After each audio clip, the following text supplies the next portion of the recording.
ESPN game last night. The now 2-3 Knicks lost to the now 4-1 Cavs in Cleveland.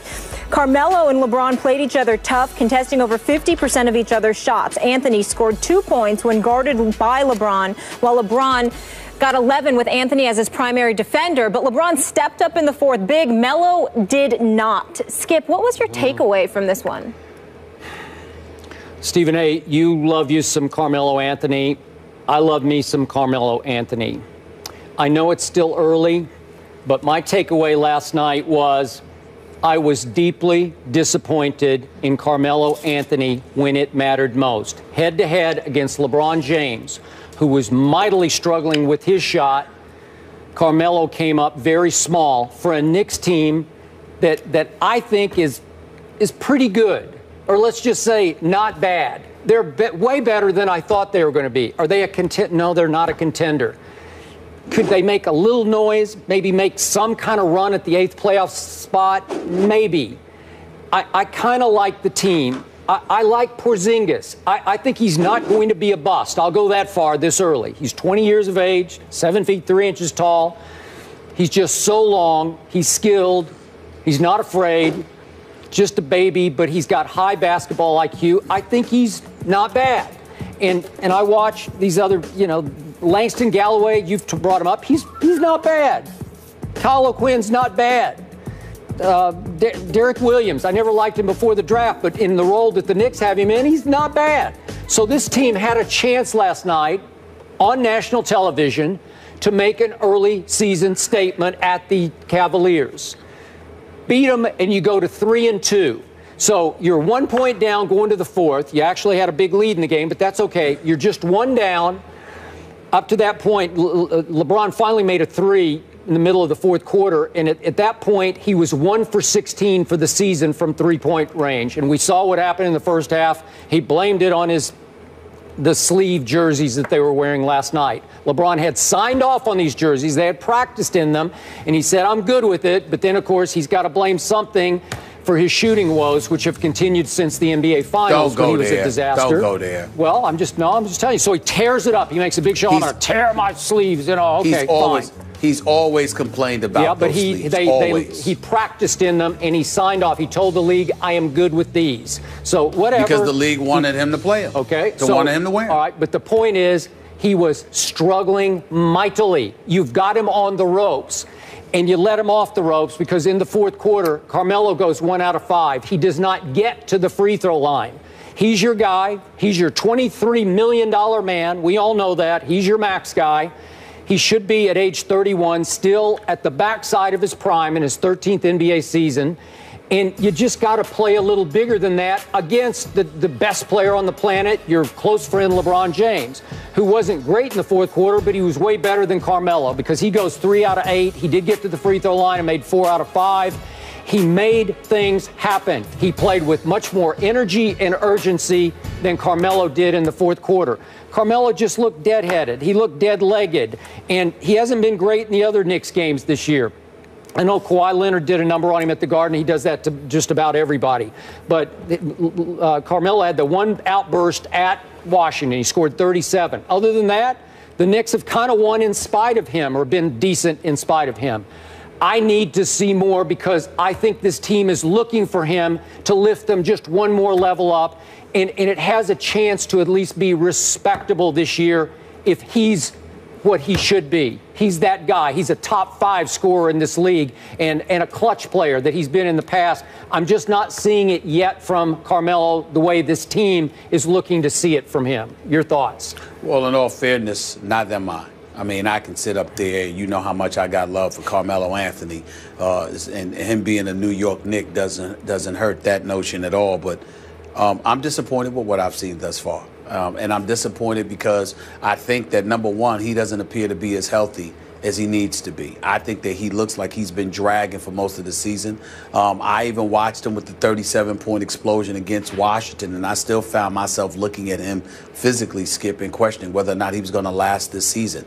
Maybe you will get better as the season goes on. You continue to receive treatment, get yourself in the game playing shape, et cetera, and we may see something different. And the upside to this is that Carmelo Anthony can shoot the basketball.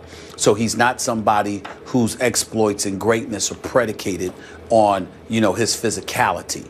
It's his ability, being 6'8" and about 240, and his ability to beat you from the outside is what can potentially make him lethal no matter what the situation is, because when he's making shots, what are you going to do about it? But I think what you saw last night in the fourth quarter when he was going up against LeBron James is that LeBron James is in better shape than him. So LeBron James can amp it up to another level, another notch, and really, really do whatever's necessary in order to lift his team to victory. I think we all look at Carmelo Anthony, and even though I'm not going to sit here and say that he's out of shape, Carmelo Anthony has never, ever, ever in his lifetime been in the kind of shape that a LeBron James is in. So I think that has something to do with it as well in terms of the lack of effectiveness last night, because Carmelo Anthony usually gives it to LeBron. Carmelo Anthony usually shows up and plays against LeBron James.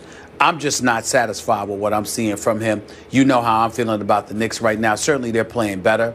Phil Jackson deserves a lot of credit for that because they're playing better. They're playing harder. Porzingis is not a bust. He's a 2 to 3 year project. There's an incredible upside to him, and I think that he'll be fine. But at the same time, when you've got Vujacic in your starting lineup, you got a problem. Jerrion Grant out of Notre Dame needs to learn how to shoot the basketball. Okay, Porzingis is giving you something. Robin Lopez is marginal. We all know this. And that's all you can go. I mean, what do you want me to go with? The Langston Galloways of the world, the Kyle O'Quinns, the Lance Thomases, the Derek Williams. These are serviceable players, decent players. But Carmelo Anthony doesn't have but so much to work with, which means he has to be in the kind of condition mentally and physically to carry this team. And he's not. So I'm not happy with what I've been seeing from him. I understand to some degree why that is. But at the same time, I got to tell you, they're not going to go very far unless Carmelo Anthony is a superstar. No doubt. And he doesn't look like a superstar right now. Okay. Are you suggesting he has not recovered from his knee issue of last year? I don't think he's fully recovered. Wow. I do not. I'm not saying that the injury is an issue, but I think the injury and the kind of setback it caused him conditioning-wise, I think there's a lot for him to overcome, because even when he didn't have these injuries, Skip, he wasn't known as some conditioning guru. Yeah. And so because of it, now you've got the injury, and then that scales you back. Yeah, you're rehabbing from the injury so you can get on the basketball court and play. But the kind of physical conditioning that you're accustomed to having before, it wasn't great. So why would it be great now? Yeah. Stephen A., my fear, and I'm hoping against hope this is wrong, but my fear is that Carmelo has been beaten down by such losing with the Knicks that they've lost so much that he's starting to lose his love for playing basketball, where you just get so tired and you look around at the 20-year-old next to you and the guys you just listed and you're saying, we don't really have a chance. So you lose some heart for it. You lose some zest for going out and competing every night, because you start to think, even at my greatest, I can't lift this team up. Well, let's put it in let's just put it plain and simple. Carmelo will never admit it because he's too classy to do so. But he knows this team is subpar, to be kind. He knows that. He knows he's not playing with a championship, a squad with the potential for a championship. But at the same time, Carmelo loves his money. In an ideal world, he would love to make his money in New York City while they're winning. In a less than perfect world, he'd love to make his money while he's winning, even if it was someplace other than New York. Now, this is no excuse for people to run away and say that I'm saying that Carmelo Anthony wants to get traded from the New York Knicks, because I'm not accusing him of such things. But I will say this, considering how average they are, if he had an opportunity to get his money, which he now has, because he's making $122 million, and you couple that with him playing for a contender, do I think that he'll cry about departing from the Big Apple? Somehow, some way, I suspect he'll get over. Okay, but Knicks fans don't want to hear that this early in the season. They just think you're making $23 million this year. Earn your money.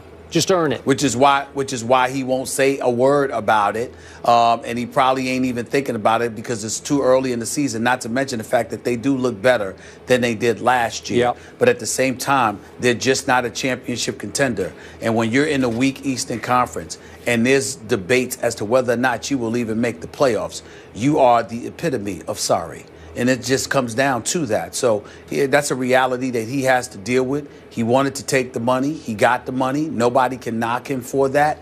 But the price that came with that was staying with the team that's ions away from being a championship contender. And he's going to have to deal with that. And so are New York Knicks fans like myself. As sick to my stomach as it makes me for this team not to be competitive, I have to hold on to a little bit of hope. They do look better than they did last year, and they are playing harder. So I'll give them credit for that. But that's about all they're getting from me. All right, we'll leave it there. Friday, the Knicks host the Bucks at the Garden, and the Cavs are at home again against the Sixers. Tony Romo back at practice with the Cowboys. We're talking about practice. Don't miss Skip's interesting take on Big D's franchise. It better be good. Better be real interesting. You're going to get me interested?